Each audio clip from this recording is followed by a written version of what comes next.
সর্বপ্রথম আমি যখন আমার পেজটা ওপেন করি তখন আমার কাছে মনে হয়েছে কি যে এই কাজটা মনে হয় আমি ভুল করে ফেলেছি এবং সবার কাছ থেকে ব্যাপারটা আমি হাইড করতে চাইতাম, কিন্তু এখন 2 বছর পরে এসে আমি যেটা দেখতেছি সেটা দেখে আমার কাছে মনে হচ্ছে কি যে আমি ভুল কিছুই করিনি। প্লাস এমন কোনো মানুষের নেই যে এখন একটা করে পেজ না আছে আলহামদুলিল্লাহ, কিন্তু এটা আমার ভাবার বিষয় না। আমি চাই আমার মতো সবাই এখানে কাজ করুক, সেটা সবারই অধিকার আছে। কিন্তু আমার কাছে যেটা মনে হয়েছে যে একটা সময় আমি এটাকে লুকাতে চেয়েছি যাদের কাছ থেকে, আলহামদুলিল্লাহ তারাও এখন এখানে আছে, আমার খুবই ভালো লাগে। তো সকাল সকাল কিন্তু ঘুম থেকে উঠে টাটকা সবজি বাড়িতে চলে এসেছিলো, সেগুলোকেও নিয়ে নিলাম।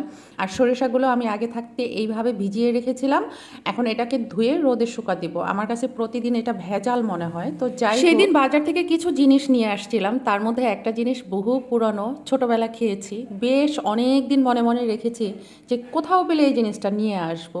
এটা হচ্ছে কাউনের চাল, আর এটা দিয়ে হচ্ছে পায়েস রান্না করে খায়। কারা খেয়েছো অবশ্যই কমেন্টসে জানাবা। আর অল্প করে একটু ভাত বসিয়ে দিয়েছি। আর এই হাঁসটা হচ্ছে মামা বাড়ি থেকে পরিষ্কার করে পাঠিয়েছে, এখন হচ্ছে বাকি ফিনিশিং আমি দিয়ে কেটে তারপরে হচ্ছে ফ্রিজে রেখে দিব। আজকে রান্না করা এটা হবে না। আর কিছু মাছ, এগুলো আগেই ফ্রিজে কেটে পরিষ্কার করা ছিল কিন্তু পিস করা ছিল না, এখন পিস করে আবার ভালো করে এগুলো ধুয়ে নিলাম। আর জানলে কিন্তু আমি আগে প্রথমে বিশ্বাস করতে পারতাম না যে এই মাছটার মধ্যে এত বেশি গুণাগুণ আছে।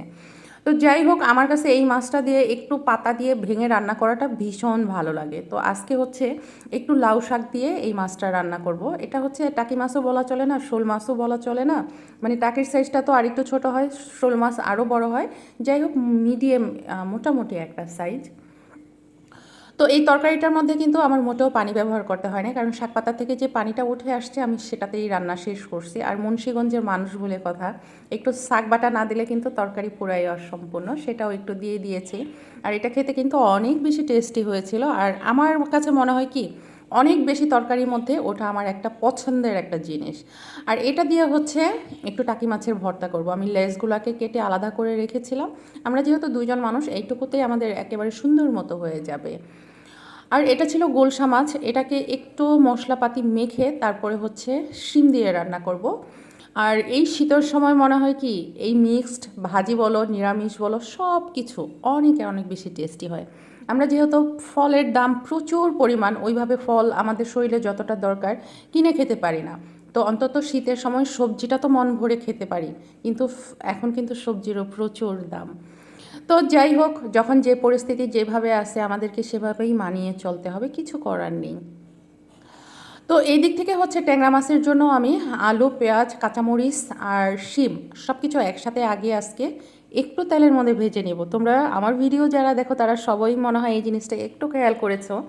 আমি রান্নার মধ্যে একটা ভিন্নতা আনার সবসময় চেষ্টা করি, একঘেয়েমি রান্না আমি কখনোই করি না। যেমন এই যে মশলাপাতি কিন্তু আমরা আগে কষাই, কিন্তু আজকে কিন্তু সবজিটা আমি আগে একটু ভেজে নিলাম, তারপরে এক এক করে সমস্ত মশলাপাতি দিয়ে একটু কষিয়ে নিলাম। এতে করে কি হবে জানো, সবজির পানিটা আগেই টেনে নেবে আর সবজির কালারটা অনেক বেশি সুন্দর থাকবে। ঝোলের পানি দিয়ে দিয়েছিলাম, ওপর থেকে মাছগুলো দিয়ে দিলাম। আর এটা যেহেতু সবজিটা আগে ভেজে নিয়েছি, অত বেশি রান্না করতে হবে না, খুব তাড়াতাড়ি কিন্তু হয়ে যাবে। তো আমার ভিডিও তোমরা কে কোন জায়গা থেকে দেখো বা আমার ভিডিও দেখে তোমাদের কাছে কেমন লাগে অবশ্যই কিন্তু একটা সুন্দর করে কমেন্টস করতে ভুল করবা না। আর আমার ভিডিও যারা দেখো তারা কিন্তু অনেকেই জানো যে আমি বিক্রমপুর মুন্সিগঞ্জের মেয়ে। তো যাই হোক, আমার রান্নাবান্না কিন্তু মোটামুটি শেষ। আর এই হচ্ছে রান্নার পরের কালারটা, একদম সবুজ সবুজ ছিল, বেশি করে ধনিয়া পাতা দিয়েছি। আর আজকে সবকটা রান্নাই কিন্তু একদম সবজিময়। তো যাই হোক, সবাই ভালো থাকো, সুস্থ থাকো, আজকে এই পর্যন্তই। আল্লাহ হাফেজ।